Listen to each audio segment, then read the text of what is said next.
তার বক্তব্য বিকৃতভাবে উপস্থাপন করে কোটা আন্দোলনকে ভিন্ন খাতে প্রবাহিত করা হয়েছে বলে জানিয়েছেন প্রধানমন্ত্রী শেখ হাসিনা। সাম্প্রতিক সহিংসতায় ক্ষতিগ্রস্ত বিটিভি কার্যালয় পরিদর্শনকালে একথা জানান তিনি। সহিংসতায় দুষ্কৃতিকারীরা গান পাউডার ব্যবহার করেছে উল্লেখ করে তাদের ধরিয়ে দেওয়ার জন্য আইনশৃঙ্খলা বাহিনীকে সহযোগিতা করতে সবার প্রতি আহ্বান জানান শেখ হাসিনা। নজরানা চৌধুরীর রিপোর্ট। এখন জন্ম সনদ দিয়ে খোলো বিকাশ স্টুডেন্ট অ্যাকাউন্ট। নিজের বিকাশ নিজে কর। কোটা আন্দোলনকে কেন্দ্র করে সৃষ্ট সহিংসতায় হামলা হয় রাষ্ট্রায়ত্ত গণমাধ্যম বাংলাদেশ টেলিভিশন বিটিভিতে। জ্বালিয়ে দেয়া হয় প্রতিষ্ঠানটির গুরুত্বপূর্ণ স্থাপনাগুলো। শুক্রবার সকালে রামপুরার সেই বিটিভি পরিদর্শনে আসেন প্রধানমন্ত্রী শেখ হাসিনা। ৭১-এ পাক হানাদার বাহিনীও বিটিভিতে হামলা করেনি, যেটা বিএনপি, জামাত এবং শিবির করেছে বলে এ সময় মন্তব্য করেন তিনি। এবারে তারা গান পাউডার ব্যবহার করেছে এবং নিমিষে সব পুরো একেবারে ছাড়া বাংলাদেশ থেকে এই সন্ত্রাসী এবং বিএনপি, জামাত, বিশেষ করে শিবির এইভাবে আক্রমণ করেছে।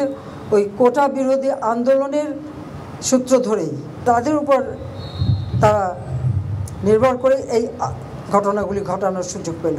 সেখানে পুলিশকে হত্যা করা হয়েছে, সাংবাদিকদের হত্যা করা হয়েছে, আমাদের আওয়ামী লীগ নেতাকর্মী, সাধারণ মানুষ।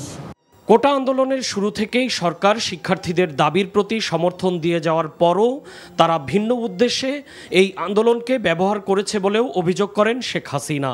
আমার কথাটাকে বিকৃত করা হয়েছিল। আমি বলেছিলাম মেধা মেধা মেধা, কোটা না মেধা। মুক্তিযোদ্ধা পরিবারের সন্তান সন্ততিরা কি মেধাবী না? তাহলে মেধাবী কি শুধু ওই রাজাকারের ছেলে মেয়ে? তুমি কে, আমি কে? রাজাকার রাজাকার। তোমার বাবা আমার বাবা রাজাকার রাজাকার।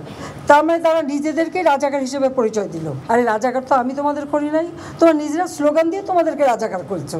বিএনপি, জামাত সারা বাংলাদেশকে নরক বানানোর চেষ্টা করেছিল বলে অভিযোগ করেন প্রধানমন্ত্রী। জানান তারা সারা বিশ্বে বাংলাদেশের সম্মান ধুলায় মিশিয়ে দিয়েছে।